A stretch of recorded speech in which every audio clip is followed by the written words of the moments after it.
Et bonjour à tous, mon nom est François Letarte, bienvenue sur ma chaîne JDR D30, une chaîne consacrée aux jeux de rôle sur table avec une vie de rôliste. Et ça va être un village de rôle jeunesse Casavant, lundi midi. Écoute, il va falloir que je surveille ce que je dis. J'ai su que certains de ces joueurs-là ont découvert ma chaîne YouTube, donc je ne sais pas à quel point ils vont trouver ça divertissant.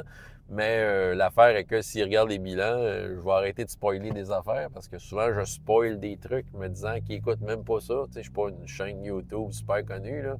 Fait que c'est ça. Mais là, ils me voient, je pense que c'est la deuxième fois qu'il y a un joueur depuis toutes ces années que j'ai de parascolaire qui découvre ma chaîne YouTube et qui risque de m'écouter.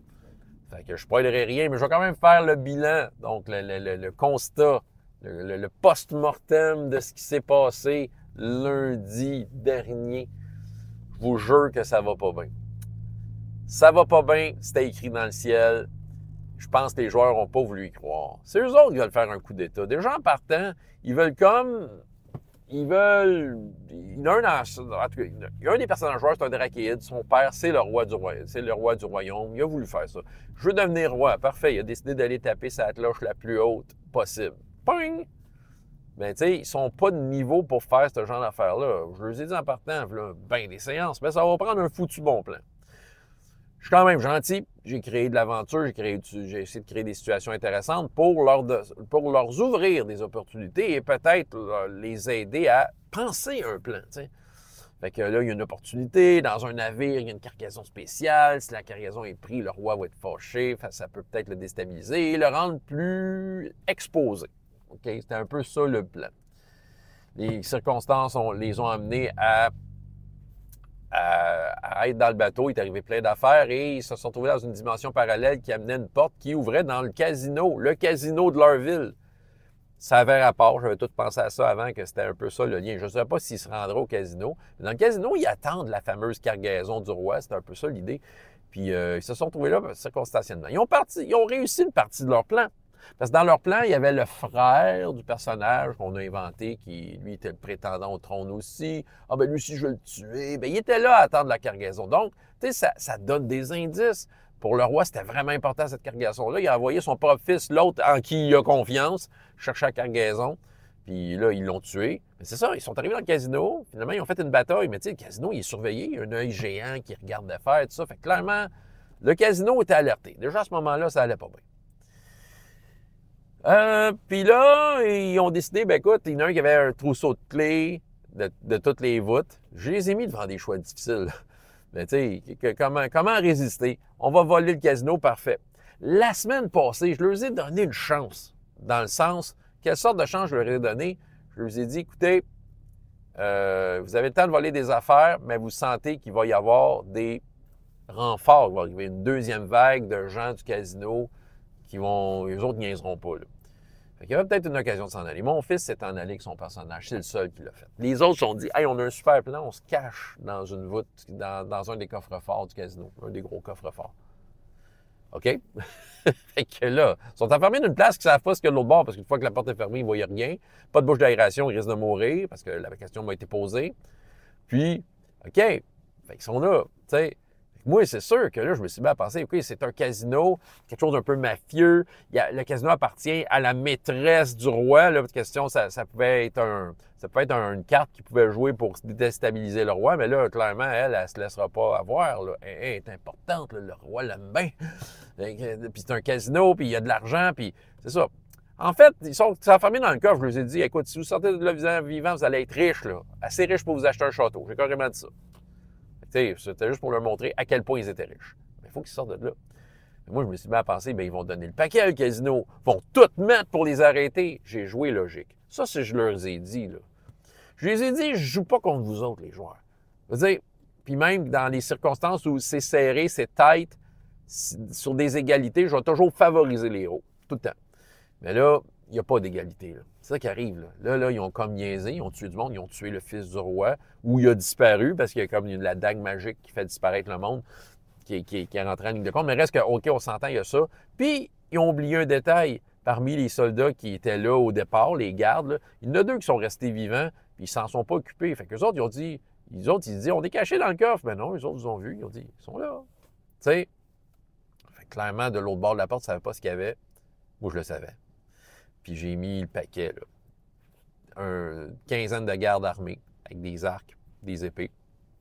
Des magiciens télépathes, parce qu'on est dans un casino, il faut comme surveiller s'il y a des tricheurs. Des chiens qui se téléportent.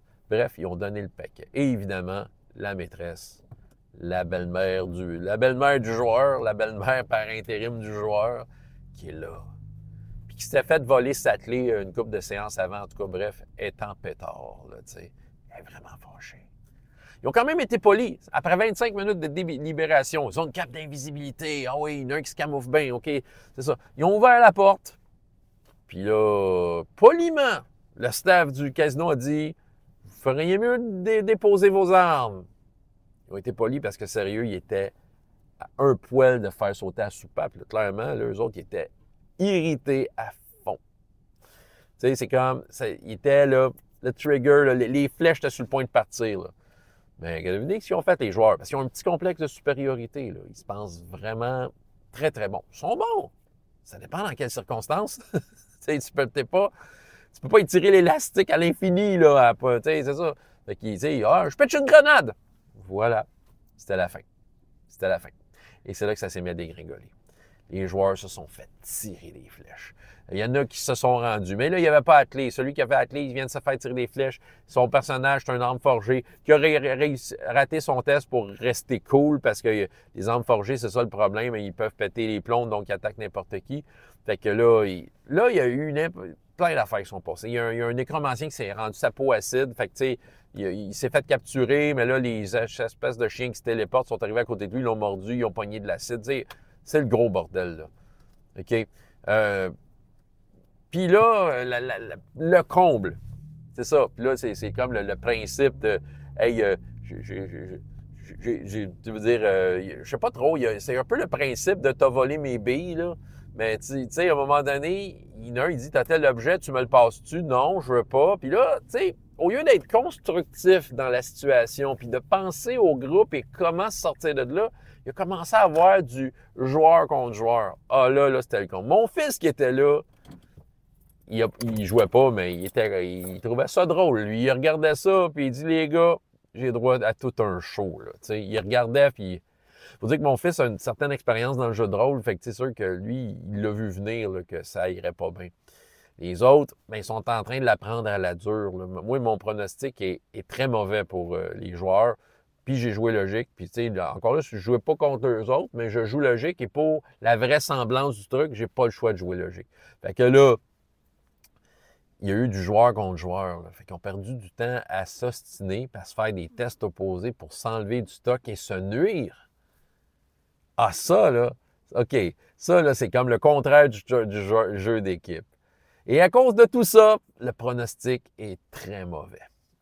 C'est les dés qui vont décider, c'est les circonstances, c'est les décisions, la séquence de décisions qui va se prendre. Mais clairement, je le sens, je vais avoir mes premiers morts de l'année. Puis, tu sais, le truc de « Ah ouais, on les fait prisonniers », je suis pas sûr. Sérieusement, ils ont été très... il y en a qui ont été très offensifs, très agressifs. Clairement, ils niaiseront pas avec les personnages joueurs. Il y a peut-être certains personnages vont garder en vie si c'est le cas, s'ils réussissent à les capturer. Mais d'après moi, l'adversité, elle, leur but, ça va être de OK, garde, on se débarrasse de ces joueurs, de ces personnages-là parce que ils ont été clairement hérités. Ils ont su une grenade d'en face quand ils ont poliment, ils ont donné une chance, là. Ils vont poliment demander de déposer les armes. En tout cas, oui, j'ai ri dans ma barbe. Je veux dire, en même temps, il n'est jamais trop tard pour apprendre. Et apprendre à la dure. Et apprendre à comme réajuster son tir par après. S'ils sortent de là, j'espère qu'il y a une leçon à tirer de cette scène-là qui est particulièrement pénible. Que tu sais, quand tu sens que le nombre est contre toi. S'ils sortent de là, ils vont être super riches. Il y a ça. Mais reste que, tu sais, s'ils sortent de là, tu sais, potentiellement, ils vont être des gens recherchés. Tu sais, il va y avoir d'autres problèmes qui vont s'accumuler.